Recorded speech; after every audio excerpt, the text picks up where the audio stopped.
Welcome to Transcendent. I'm Joe, and I'm the dad. And I'm Rya, and I'm the daughter.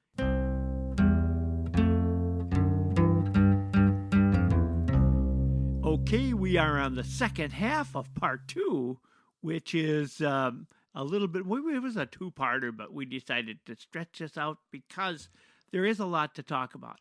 I know, Rya, that you've had a lot of anger with this, and I know you've had a lot of grief with this. And I have a suggestion for people out there who are going through this, and that suggestion is I need to tell you first that it can drive you down to the point where it affects not only your mental health, but your physical health as well. And later on in this podcast, we're going to tell you about a trick that we learned to keep you from losing everything, to keep you from really being down forever. There is a trick we can do. It's called the lockout, and it's coming up. But first, Rya, tell us about your anger. I experienced a lot of anger. Stage 2, I experienced a lot of anger after everything fell apart. Before that, I didn't experience too much anger because I thought, well, there's got to be another solution. There's got to be another way if I can just find it. And I think once I transitioned and moved out of the house, and it was really real, I went through all of these, and I even still do sometimes. But that's where I really started to experience anger because I thought, this is not fair. Why did I have to lose everything? Why did I have to lose my family and my marriage? Why did I have to lose my ministry? Why did I have to lose my calling and my destiny? Why did I have to give up everything that I had looked forward to, everything that I had thought about, everything that I had dreamed? Why did I lose all of this because of something that I can't make go away inside of me? It's not fair. And sometimes that would manifest itself in just crying and in a sad depression. And sometimes I would get angry and I would want to push back and I would say how unfair it was. And sometimes I would be yelling at God. Mm-hmm. And I don't think that that is wrong. I think that if you look through in the Bible in the Psalms, you see the psalmist will frequently pray prayers of anger towards God. God, why did you let us down again? Why did you not go Yes. with us? Why are bad things happening? How long, oh Lord, will you forget me? Yes, And that's I right. experienced lots of those times. How long, oh God, will you forget me? Why are you forgetting this? Why are you letting, not just me, why are you letting my ex-wife down? I tried everything that I know. This is not fair to her. This is not fair to me. None of this is fair. I was very angry. So you can understand out there as you're hearing what we're saying, you can understand how difficult this is and how this is something that when you hear what Rya is saying, you can understand who would choose this. Who would choose this? It's not a choice. It's not a choice to say, I want to lose everything.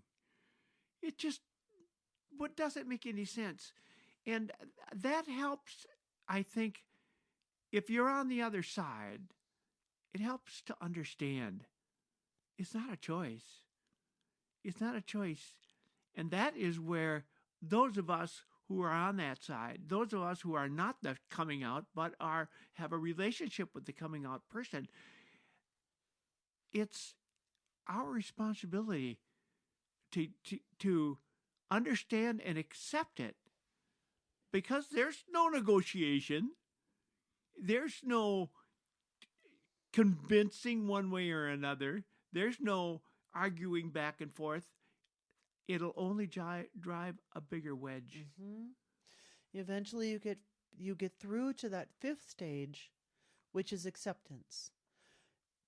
And just like when we grieve when someone passes away, there's a sense that we grieve when we come out that there was something good that we had looked forward to, that we had hoped for, that's never going to materialize. It will never be there again. And the relationship that I had hoped for, that's done. And it's not going to continue on. And The way that I had viewed my calling will never be how it is again. That's Mm-hmm. done. And the way that our family was will never be how it is again. And just like when somebody passes away, you almost don't want to get rid of the grief because you feel like, in a sense, that if you stop feeling bad, are you really honoring them and how much they meant to you and how much they mattered to you? But eventually you get to the place where you realize there's nothing that I can do about it. And feeling bad about it is not making things any better. You get to the place of acceptance. It's never it's never a place of excitement about what happened. It's never a place where you're embracing it, but you accept it. There's nothing I can do that will change this, and this is how it is now. And I'm grateful for the time that I had with that person. Or in my situation, I'm grateful for the time that I did get to have a healthy marriage and I did get to live with my kids. That is a time in my life that many people do not get to experience. Mm-hmm. And I got to experience that, and I'm grateful for it. And I wish that I could have had more, but that time is done and we're where we're at, and I accept that, and I'm grateful for what I had. Just like we wish that we could have more time with the people who pass away. Mm-hmm. We'd like to have more time with them, but you're absolutely right. And you can you can think back, and sometimes the acceptance stage can take a long, long, long time. And sometimes it just comes in pieces. I'll accept a little bit and maybe a little bit more, but not this part. I haven't been able to accept that part of it. And it can take a long time to get through that. Or acceptance can come very quickly. And whether it does or whether it doesn't make it right or wrong. It just makes it the way it is. Grieving is a natural process. It's not something that we can say, oh, well, we shouldn't be grieving. Of course we should. And grieving not only is emotional, it's also physical. And one thing I want to say about that, that's very important. If you're grieving and you're in that grieving stage, whichever part of that stage you're in, the physical part of it can really do a lot of damage to you. And I did learn one thing when we ran our business. I went through a period that I was almost out of business. It was right down to the end. I had done quite well prior to that, and I had saved up enough money that I could easily say my net worth was pretty close to $3 million. And then I had to take all the money out of my IRA just to keep making payroll and to keep the company going. And then there was all of the things the all of the publications that I thought were worth a lot of money were just going downhill, and suddenly they were worth less and less, and the biggest part of my assets suddenly became worth nothing. And that was a difficult thing for me. And so what did I do? I worried, and I worried. I would come into the office and I would close that door and I would sit in the chair and I would think, what can I do?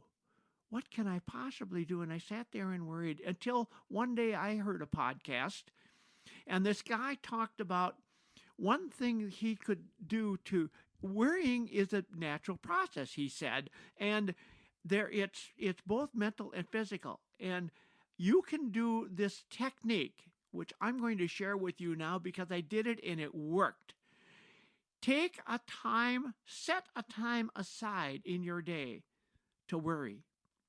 It's okay. I'm going to worry from 2 until 4 o'clock. This really sounds stupid, but it actually works. I can tell you. You actually did this. I actually did this, and the way I did it is, if you've ever been on a ship, and I was on a troop ship coming back from Japan with 900 Marines, by the way, and I was on a troop ship coming back, and on a ship there is a thing called the lockout. And if the ship gets hit or the ship is going to sink or is sinking, they close the doors on one end and the other end, and you are locked in this egg. It could be your bunk, it could be where, but it's locked, so it's an air pocket, and you're in there, and you have no idea what's going on the outside. It could be really terrible, or it could be nothing. You could be getting saved. You don't know anything. All you know is you're inside this by yourself, and you're not worried about what's happening. That something is hitting at this or something is hitting that, and in the lockout, you're there, and it's the rest of the world is away. It's gone. And that's how I was able to get through this. I would do a lockout. I would get to a point, well, actually it happened to be that summer that our entire family was in a musical together. And when I would go to that musical, it was a lockout for me. I would refuse to think about my company, and I would refuse to think about the fact that I'd lost just about everything. And I would refuse to worry about what's going to happen, and are we going to lose an employee, or are we going to be losing another one of our big advertisers, or what was the situation? I wasn't allowing myself that time. It was lockout. And if you're worrying right now, or if you're angry, or if you're concerned, or you're in the depression stage, try the lockout. It works. And your body needs rest. And when you can't sleep, even your sleeping time isn't restful. You've got to be able to do that. And I can tell you, I can be a testimony. It works. You can do the lockout not just with yourself when you're grieving. I wish I had known that. That would have been really helpful for me in that first year or two. Yeah. But not just that, but also in your relationship in the family. If you're having difficulties getting along with somebody in the family, you can do the lockout as well. And in fact, that's how my oldest daughter ended up accepting me, is that she said, I'm not okay with this. I don't accept what your decision here. I don't like any of this. I'm not okay. She went through this whole grieving process as well herself. But she did the lockout with me one time where that was the very first time she said, okay, I can't do any of the rest of this, but I can lock that out right now, and I can sit down and I can play a game with you. Mm-hmm. And we got out a game and we put it there, and we sat and we played that game, and we were able to look down at the tabletop and play the game, and we were able to have a little conversation about the game. And when we were done, we had a time together, and then from there on, then we could do a little bit more and a little bit more and a little bit more. But that's where it started, is she said, I'm going to carve out this one little space right here, and during this time, I'm not going to be angry with you about your transition. Instead, I'm going to just play a game, and we're going to start to rebuild that relationship. I'm going to not let those feelings come in on the game right now that we're playing. Well, that just goes to prove that my granddaughter is very smart. She is very smart. She's about to graduate college. That's exactly I right. am not old enough to have a college graduate. How does this happen? But I did forget one critical point that you brought out. I said, oh, you could do this lockout for 5 hours. No, you probably can't. But you can start anywhere. You can do it for 5 minutes. You can do it maybe for an hour. You can do it maybe for 2 hours. And eventually, I did build it up to 5 hours. I didn't start at 5 hours, but I also didn't start at 5 minutes either. I was able to do it by just turning my attention to something else and making it work. And it is a big help, and it's also a big help if you do it together and you begin to rebuild your relationship that way. But you didn't just pretend that there was no issue either. You didn't just assume, okay, well, now I'm going to lock it out and it will never have a place. No, you said I'm going to have time. I'm going to carve out time for this. And so if you're angry, maybe you're going through an experience where you are angry right now. You're in the place where somebody has just come out to you, or you're coming out yourself. and you are angry, or you are in denial, or you're going through that bargaining, or you're in that place of depression. That's okay. We go through those stages.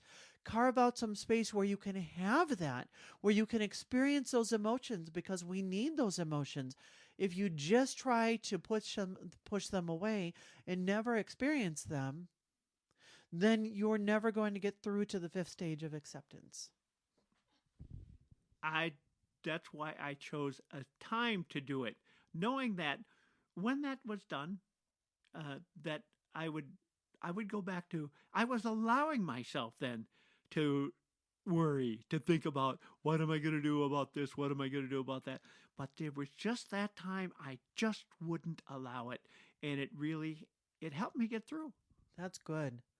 That's really good. And so there's a lot of things we can do to grieve, but the most important thing that we want to do, no matter what we do, is create those positive relationships together. And that's what Yes. we're all about. Or not just create or maintain the positive relationship you've had. And I think that was the biggest key for the two of us. We never lost that. Yes, we both went through stages, but we never argued, we never pushed each other away. It was always, you could rely on me and I could rely on you. and, Hmm. and, and we always had a relationship that, and we had a trust between us. Those relationships, there is nothing more important than that. That is the gold. That Yeah. is what's worth investing everything in. Everything else you can give up, but the relationships you can never give up. Those are Hmm. so critical. Right. We'd like to hear what you have to say. If you have feedback on this podcast or anything else that we've talked about, or if you have something that you'd like to hear us talk about as father and daughter, we would love to have you email us at transcendent@gmail.com. We look forward to having you tune in on the next one. And we do want some suggestions from you on what you'd like us to address. And we'll be there, and I can assure you we will talk about them. And we look forward to meeting with you again next week. Thank you for tuning in. See you again.